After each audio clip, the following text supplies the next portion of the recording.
Hello and welcome back. Brett here with ClickMill.co. In this video, we're going to be talking about the third phase of the marketing funnel. And that is, as you will see here on the screen, that is the close phase of the marketing funnel. Now, this is a couple things to know about this. The longest phase of the marketing funnel.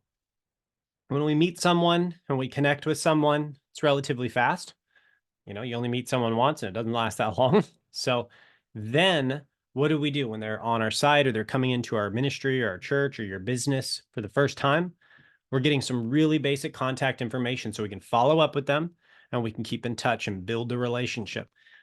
Once that has happened, it is now in the relationship building and close phase.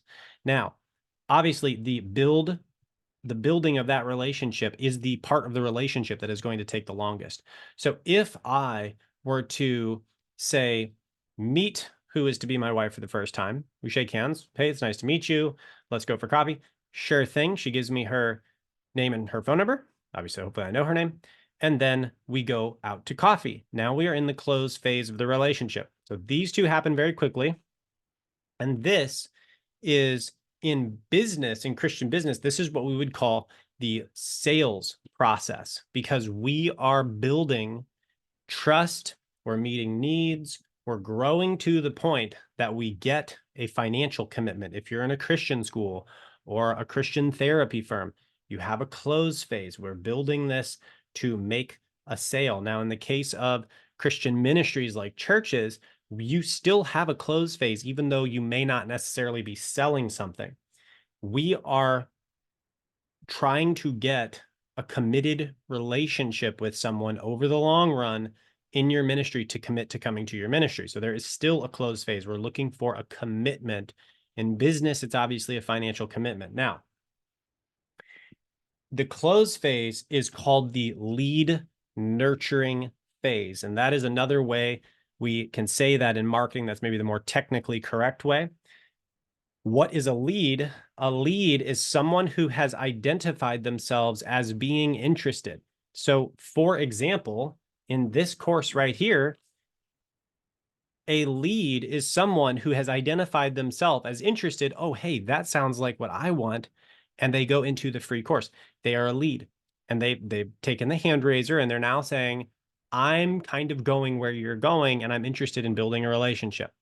And so what happens is we go into the close phase and we start building a relationship. We start saying, hey, is this what we're really looking for? And talking and getting to know each other. You're getting to know me right now.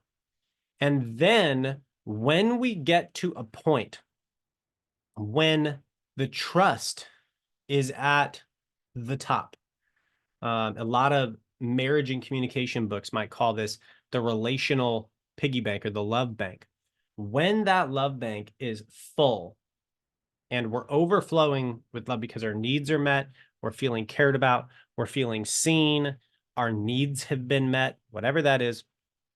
In the case of Jesus in the New Testament, the fishermen, he goes to the Peter, James, and John, and they go, oh man, we've got no, well, they didn't say this, but he assumed this, right? But what are they? They've got no fish. They didn't catch any fish all night. They're fishermen. They got nothing to sell. How are they going to pay their bills and eat? And what's he do? He gives them fish. He meets the most deeply felt need. He gives the blind person sight. That's not a coincidence. Jesus is building relationships rapidly by meeting needs. So when that relationship and rapport is up to the top, it is human nature to want to commit because this is so wonderful. I feel seen, I feel heard, I feel cared for, I feel safe around this, your ministry, for example, or your Christian business or whatever it is. And I want this to stay this way forever. How do we make it stay this way forever? You have to commit to something. So when the needs have been met and the relationship and the rapport fills up, the next logical and natural step for people is to take a committing decision. So we commit after the needs are met, and that is a natural step. And we know it's uncomfortable when that goes incorrectly. And we think about, the used car salesman. You go to the used car lot and, the relationship goes like this. It's like, hey, I'm Bob. I sell cars. It's like, well, I'm looking for a car, maybe. All right, cool. And then what happens? They pressure you to buy something you're not ready to commit to. Why aren't you ready to commit? Well, maybe you don't know if you trust Bob. Maybe you don't know if he's being honest. Maybe he's not personable, right? We skipped the first date step and he's just like, here, 10 grand, let's get this thing out of here.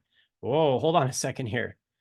When someone asks for a commitment too quickly, it actually hurts the potential in the relationship. But when the relationship gets to a place where the trust has increased enough, the commitment will fall naturally in line. And that's the key in the close. And how long does this close take? Well, if you're talking about marriage, a while, and that obviously varies between people, but, a lot of Christians date for a year or 2 years or something like that.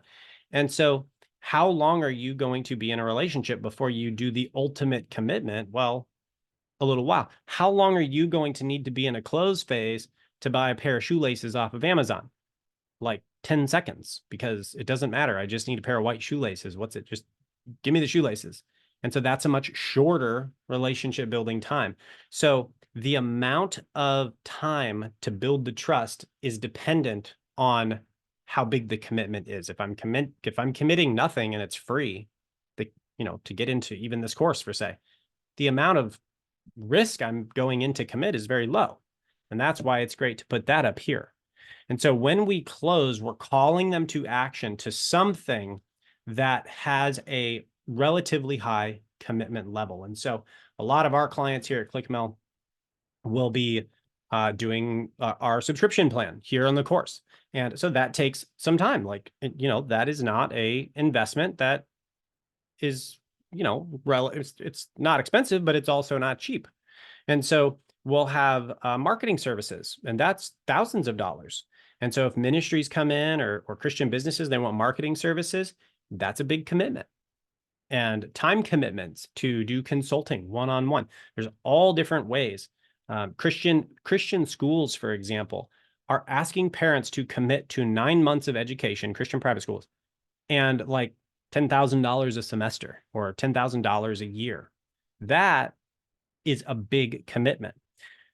So as the trust increases, commitment becomes natural. And the question is just, how far do we have to increase the trust to get the commitment? Now, one thing you should never do in your marketing strategy is skip to the end. And a great example of this, okay, we go to a website and then we start talking about the ultimate commitment. And we're just skipping this whole middle area. I've done this on my own site at ClickMill. It's basically just sign up for marketing services. Well, I don't know who you are. I don't know if you're good at marketing. I don't even know what marketing is. Do I need marketing? Do churches need marketing? We've got all these questions and I'm just skipping all that stuff. And I'm just saying, well, trust me. Well, give me $5,000 or whatever it is, and we'll do marketing. And it's like, we missed it. So we want to make sure we do it in an incremental and comfortable way for the person who's walking with our marketing campaign or your whole audience for your ministry or your business. It's got to be incremental and comfortable. And in the next lesson, what we're going to be looking at is, now that we've met them, we've got the phone number and the email and the name, and we're starting to get to know them a little, and we've gone on some dates, and now they're really trusting us. And we trust them, and this is the right person for our ministry or business too, then we're going to look at what comes next. So I'm excited to get there, and I will see you in the next video.